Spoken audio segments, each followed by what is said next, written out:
And let's All see right. if we can check if we're going live The event here. will start soon. The waiting for the Amazing. host. Okay, you did it. All We right. did it. So that's Keep it open that. just so I can see. Let me And put it now over. where's the event? Events. Here's an event. And do we have to go click to join? Oh, 11 reactions. Let's see if anyone is here. And it looks like, are we recording? Click to join. Here we go. It says we're live. Okay, well, welcome. For those who are just joining us, we're getting all set up. Your stream key is now available. Go live. It says learn how to go live. I don't want to learn how to go live. I want to actually go live. It says starting soon. The event will start soon. Waiting for Set up host. the audio. Prepare to go live. Mine's saying Okay. uploading. Is yours saying uploading? All right, set up your stream. Oh, wow. Okay, so pick a region. Stream health. Let's see. Set up your stream. All right, so how do I do this? Region US, Southeast, stream URL, copy. Now, how do I go live? Live studio, anyone, region, get URL, here we go. Almost there, copy. How do I go live? Stream key. All right, almost there.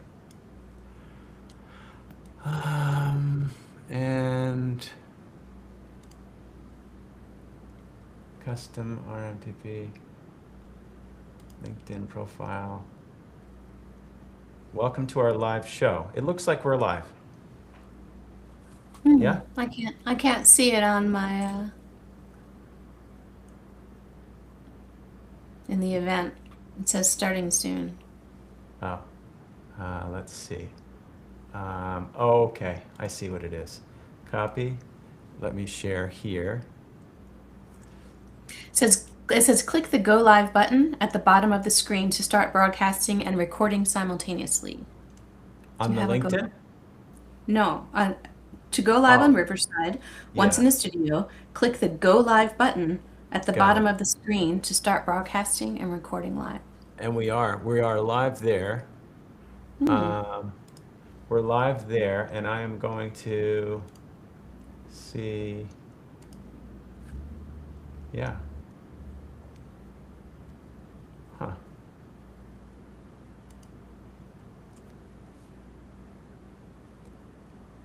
Let me try this. I want to go to LinkedIn directly and see what's going on with the LinkedIn event.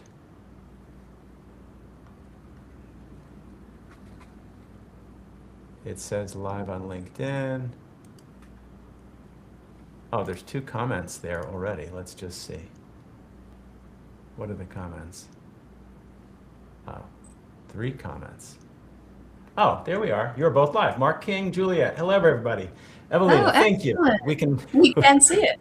we can see it. Welcome. Thanks for bearing with us. We are live. You all are great these past 3 minutes as we're figuring things out.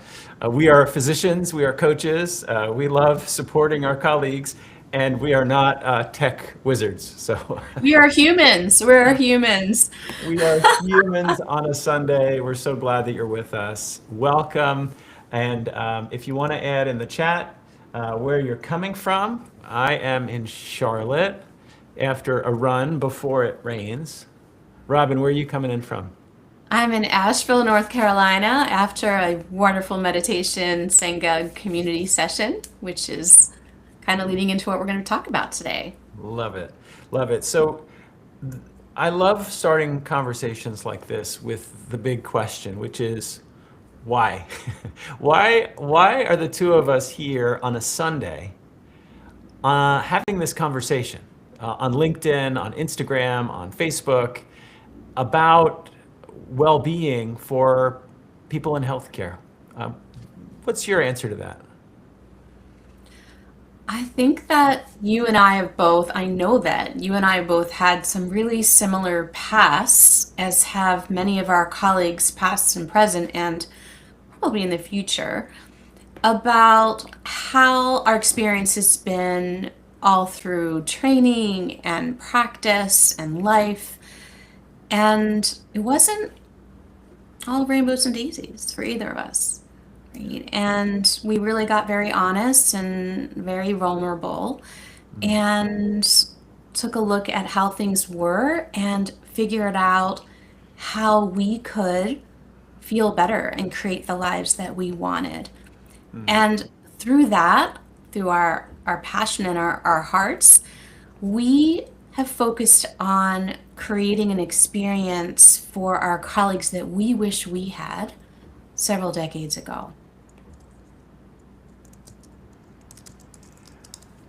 Yeah, I think the reason that I initially was drawn to your work, Robin, was that as always with empathy, I saw part of my own story with yours, and I saw so much that was unique about your own experience. For myself, I have been in medicine. I graduated medical school in 1998, and there were some amazing times, just wonderful times. And as you were alluding to, there were a number of years, a good solid 10 years, where if you were to graph my experience, if I were to graph it, it was almost like this like stair step going downwards from this very high point to what is happening.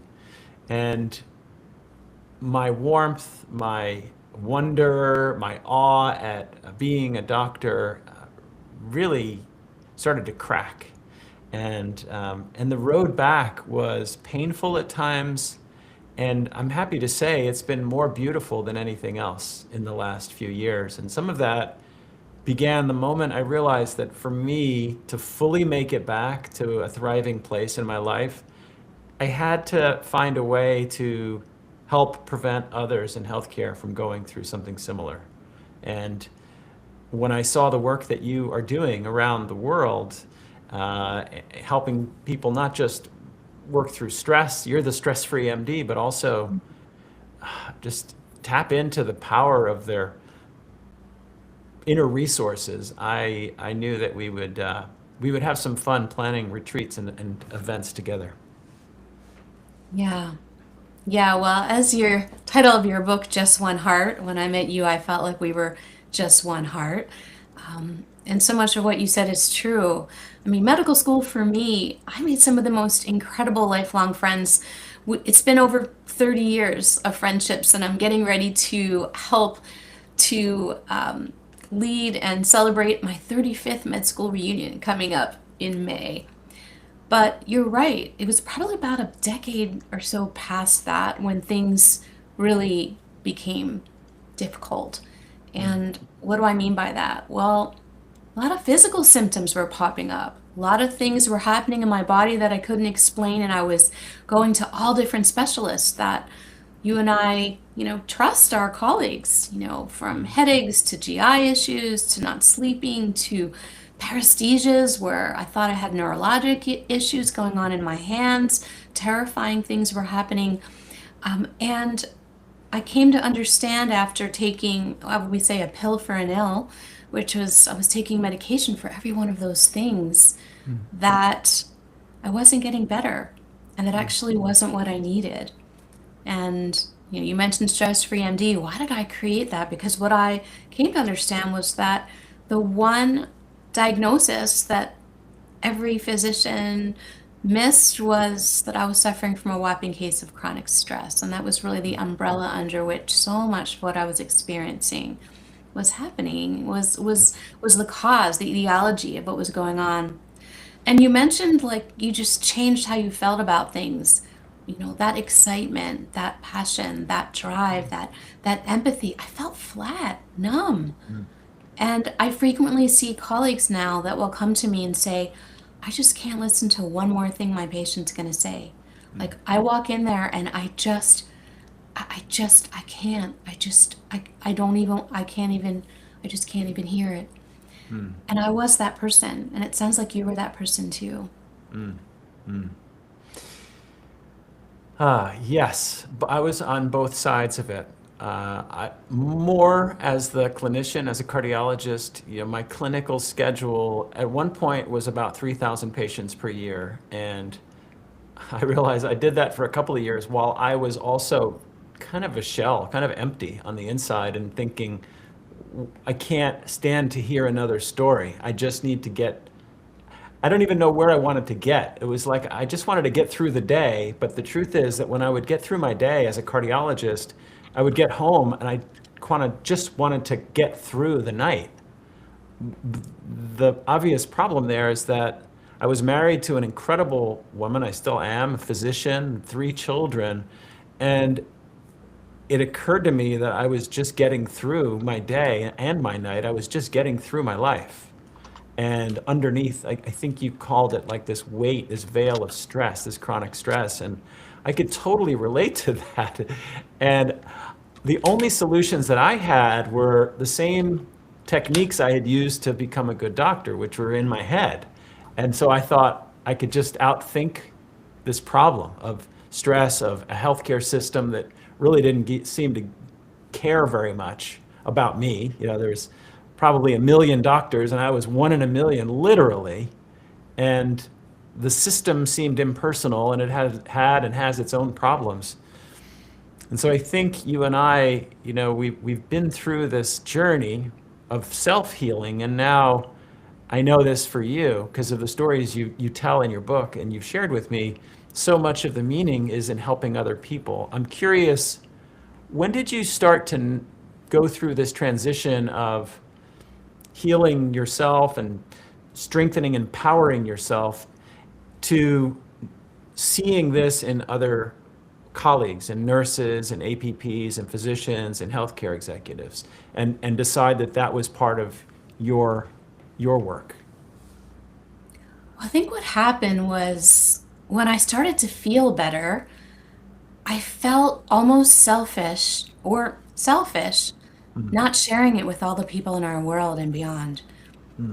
And when I started to feel better, people were saying to me, I want what you're having.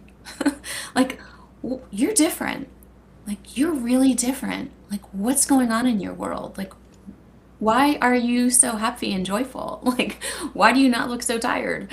Why are you smiling? These are questions that I would get asked. And I really had this huge draw from my heart to share what I was learning and everything as I've learned over the years, I continue to share. It's this ever evolving, you know, piece of education. And I think that in Latin, isn't it true that doctor or physician means teacher? I think it means teacher. And so I felt like it was my job and our job not to just help patients, but to help our colleagues help themselves, and then they can help their patients. Robin, you hold many degrees. You have so many skills in helping other people, and what I've gotten to experience is the way you help people on retreat or in groups, and what what what makes retreats special or different as opposed to, let's say, like a 1 hour workshop or a keynote or a talk? There's nothing like physically removing yourself from the surroundings that are feeding into the unwanted emotions and feelings that you're experiencing. And removing yourself doesn't have to be like getting on a plane and going across the world, which is wonderful. We do that sometimes. But it could be right in your backyard. And I say that because, we can just go someplace different in nature where we're not surrounded by all the things that are causing our stress and our anxiety and so on, all of the tasks, all the to-dos. When you remove yourself from that situation, you open yourself up to all types of healing, to introspection, to removing layers that don't serve you, and to really getting home to the person that you really are inside. And that can be really difficult if you don't leave where you are. When you say getting down to the person that you are inside, can you say more about that? Yeah, like we are born whole, peaceful, loving beings. And it's just these layers of conditioning that come on top of us, almost like an onion, layers and layers and layers that are what is blocking us, what makes us stuck, what keeps us in this space where we can't actually feel joy and happiness and fulfillment in our lives. And we forget who we are, forget why you filled out that application for medical school or PA school or nursing school. You forget what it was like to get that acceptance. You forget what it was like to put that white coat on for the first time. You forget what it's like to have seen that patient for the first Mm, time, to have made that difference. mm, You're just numb from all these layers. And so when I say come home to yourself, I mean you forget who you are. You mm, forget your why as you started out with the word why. You forget why you're even here mm, or why you even chose your given profession.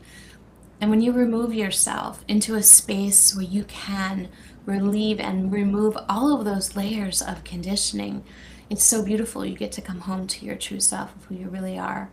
And mm. remember, You've set it up so beautifully, talking about the what's really special about going on retreat and crystallized it in this idea of coming home to yourself and remembering your why. You and I had the incredible experience a year ago of hosting a retreat in the Blue Ridge Mountains of North Carolina at the Art of Living Center. Um, you want to share a little bit about what was meaningful for you and what people told you about afterwards, after that weekend where we hosted about 30 healthcare professionals from around the country?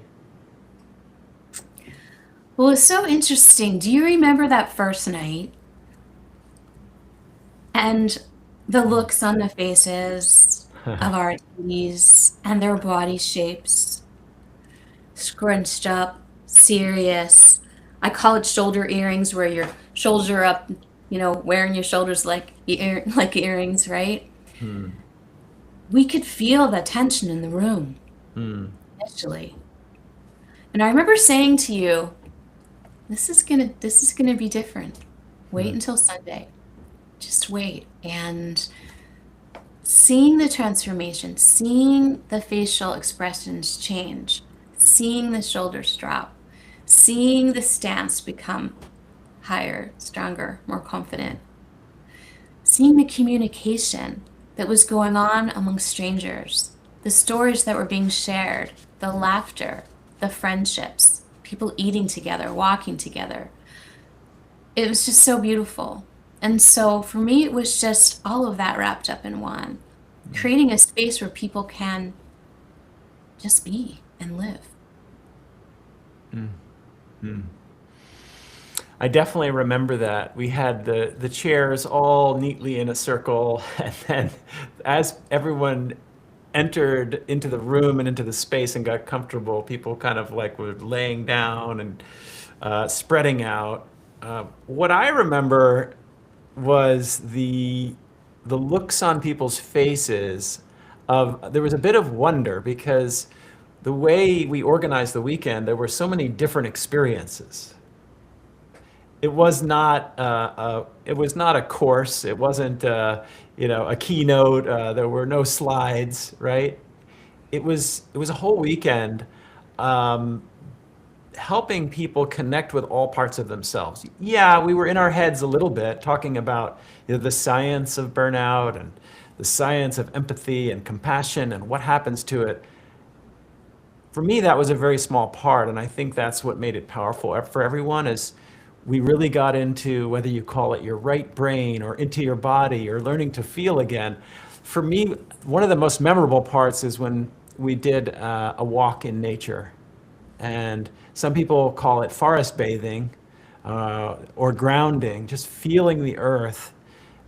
How different an experience that was than me going in medical school and spending what seemed like 4 years in these, very sterile environments, losing connection with nature, losing connection with the cycles of the world. It was like there were no cycles. It was you were on call. That was your cycle. And so for me, it wasn't just this retreat, which we're going to be in the same place this summer. It was the place itself. And during the free time, just going for walks and being outside. And what I think is cool, and not everyone knows about where you live and where the retreat is in Boone. This is the oldest mountain range in the world. Correct me if I'm wrong, but isn't Appalachian Mountains, aren't they some of the oldest in the world? Yeah, I'll take your word for Yeah. it. Yeah. Yeah, so I was surprised to find out because last year Julie and I had a trip of a lifetime to the Himalayas, which are, the tallest mountains in the world. And so I used to think, oh, they must be the oldest because they've had more time to grow. I'm showing my geological idiocy here, but it's just the opposite. So the longer mountain, those are the youngest mountains. The longer mountains have been around. They get low and smooth and rolling, and there's something about that space. I know that we collected some testimonials of people who came last year. Were there any that you saved or that came to mind that really kind of hit you in a certain way? Ah, so many. We've received testimonials on retreat. We've received testimonials after retreat. They even formed a group chat so they can continue to talk and share. Um, I guess maybe even just some phrases like, I received peace and growth of mind. There's so much love in this community. I value the openness of sharing and empathy without judgment. I need to pause there for a second. Without judgment. Like, how often are you in a space where you can openly share and say anything? And people are making eye contact with you and they're really listening and they're not judging you. They're just there for you. For someone to experience that and feel that, incredibly healing and special. It brought up my creativity and desire for play. We lose that sense of play and creativity. We're so structured in this very robotic type of daily routine to allow for play. We did some really fun things where people got to play, even involved glue and scissors and drawing, and so fun. And they enjoyed the play so much, Jonathan, if you remember that our agenda for Sunday, we actually scrapped a lot of it because they wanted more play and they wanted more sharing and they wanted more group work. And so that's another beautiful thing, is that you are in a space and you can sense the energy and create what people really desire and want. So having a space where your creativity can shine and you can have joy and play is so wonderful. What about you? Are there any testimonials as you're thinking back or looking through some of the words people shared that touched you? Well, I definitely have some. I have some that are written down on the topic of play and that curiosity. For my own healing, that was a hard one because I was taught in my medical training that it's a very serious thing, right? It's life and death. Don't make a mistake. You must be the expert. You've got to be perfect. You've got to know everything. There was this gradual transition for me from a very playful, silly, goofy at times kid to an incredibly uptight, neurotic, like detail obsessed, non-playful person. And when you talked before about retreats being a way to come home to yourself, every retreat that I lead with you, every retreat that I attend, I get closer and closer. It's almost like I'm home and I can get more home, like I can get closer, And that element of play, I mean, we had, what people don't know who weren't there, we had music, we had drums, we had magic, we had nature, we had plenty of meditation and heart practices and yoga of sleep. I mean, you guided people through this incredible practice of yoga nidra, this like deep relaxation response, this I rest technique, which I can't wait for this year because I still use some of that when I'm having trouble going to sleep. Um, there's some testimonials that I have. There's a an incredible friend from Ohio who flew in for our retreat last year, and she said there is so much love in this community. I received everything and more, including warmth and love from complete strangers. I know now that I am enough, and I am ready to share the practices I've learned in all areas of my life. Hmm. I'm enough, and I'm ready to share the practices in all areas of my life. And so much of what I'm realizing, Robin, I love helping anyone, right? We're helpers, we're healers, and I know that people who are joining us today on this live are helpers and healers. Like, there's no question. And yet, how often do we neglect ourselves? How often do we forget to take care of ourselves? And so, I really feel a sense of reward and meaning when we can help people restore themselves and then they go out and help other people. It's particularly, there's something really special about that for me. How about you? Yeah, and I think that, we're in this line of service. And so we're naturally drawn to things more so about helping other people. But the magic is when you experience it yourself and then you can go out and help other people. And that's why a retreat actually solves the how. Because so much of what we're told is you need to feel better. You need to not be so stressed. You need to sleep more. You need to. We Mm, get that all over us, right? And then there's a lot of shoulding. I should be doing this. I should be less stressed. I should be sleeping more. I should be connecting with other people. The thing is, we're not taught how. And so in a retreat setting, you and I are sharing the how. The mm, how because of what we've experienced personally and everything that we've learned. And then we're just handing it out mm, and saying, this is how we got you. And now mm, go and teach other people. mm. So, Robin, I know there's some friends who are on joining LinkedIn and Instagram and Facebook and YouTube right now, and some of the questions are about is this kind of a retreat, this retreat that we're hosting this summer, is it for me? And who would this retreat that we're hosting? It's a weekend retreat in the beautiful mountains of North Carolina. Who would you say would really get something out of this or be interested or curious?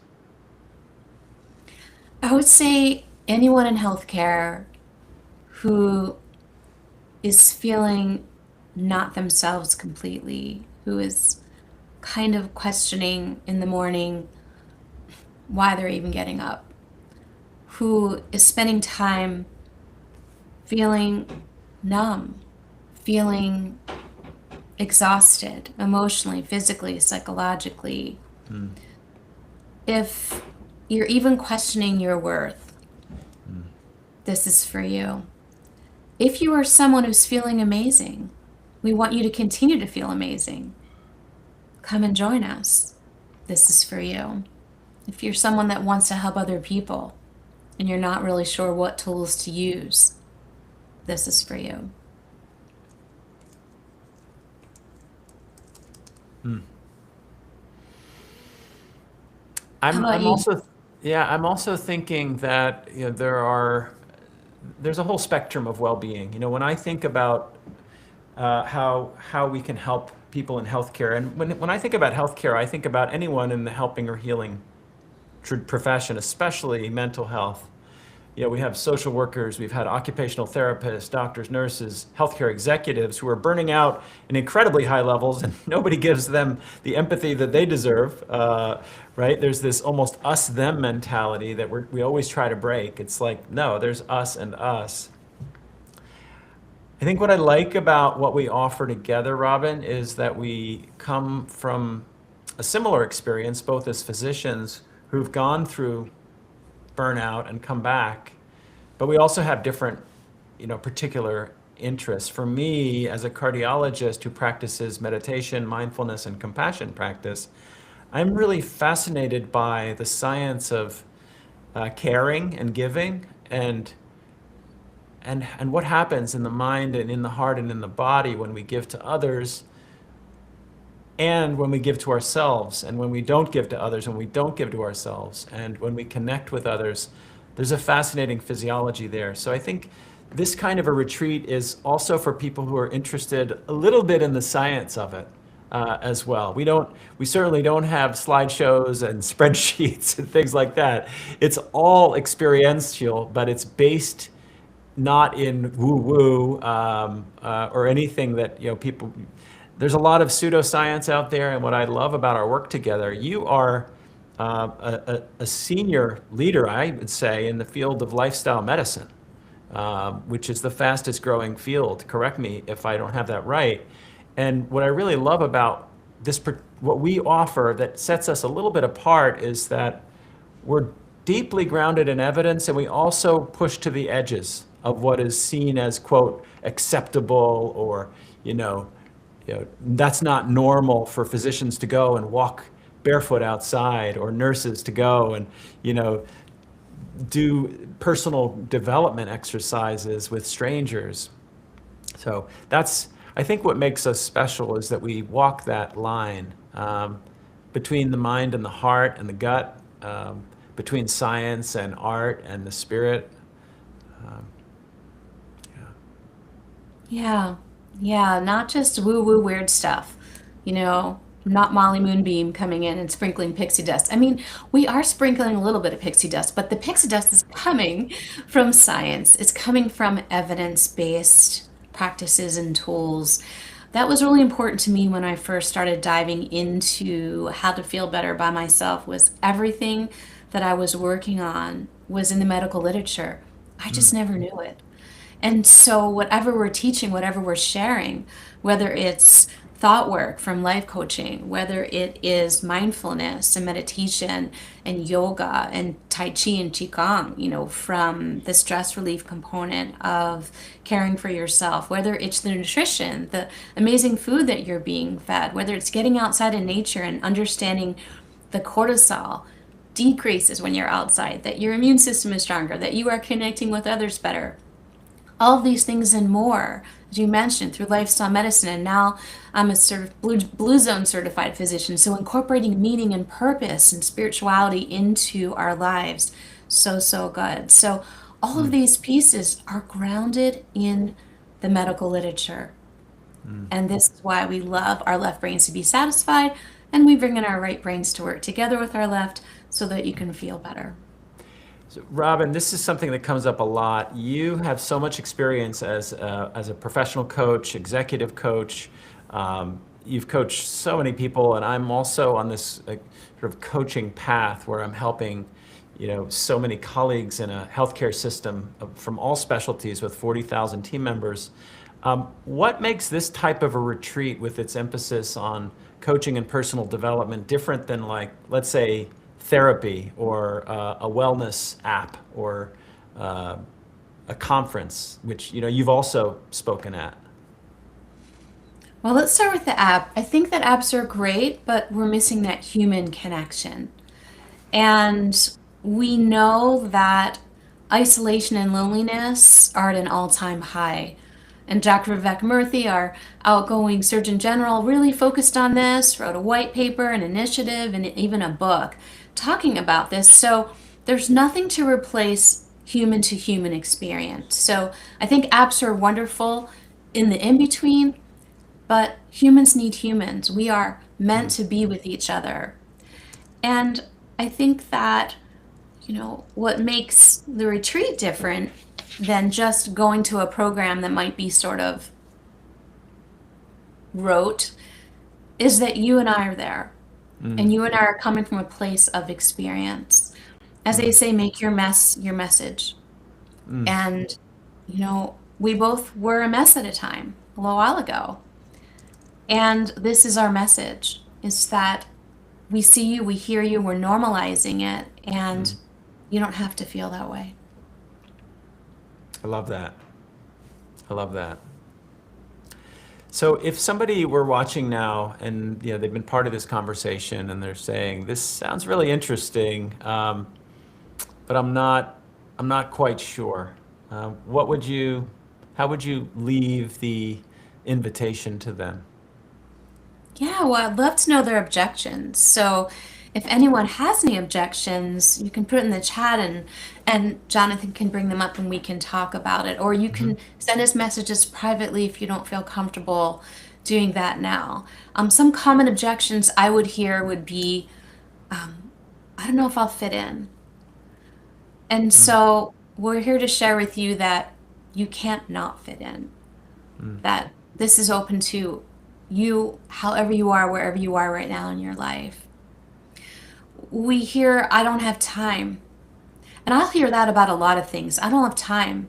And my answer to you is, you don't have time. And then people look at me like, what? And so, what I mean by that is, by not caring for yourself, mm, you actually shave years off of your life. Shave years, we know that down to the science. Your telomeres, the protective ends of our chromosomes, get shorter when we're not taking care of ourselves. And you shave years off of your life of happiness and joy. So when someone says to me, I don't have time, and I say, you're right, you don't. Now's the time. So mm, now's the time to take care of you. We frequently might hear, I don't feel comfortable coming by myself. Can I mm. bring a friend? And so our answer to you is yes. And yes, that friend can be in healthcare. Yes, we have had people, and we do have people attending this year that are bringing their non healthcare professional partners. So if that's something that would make you feel more comfortable, you are welcome to do that. What Beautiful. about you? What have you heard, or what objections can you think Well, of? I I think about my own experiences before I ever went on a retreat, all the hesitations and fears that I had before I went on a retreat, and I think of my colleagues who have shared similar things. So for me, it was, um, am I going to be the only, such and such? Like, am I going to be the only guy there? Let's say, because it tends to skew maybe like 80-40, I would say.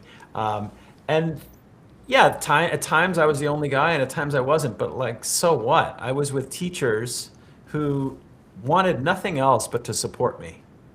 I mean, time and time again, I've been on a retreat, and more than anything else, I think you really hit it.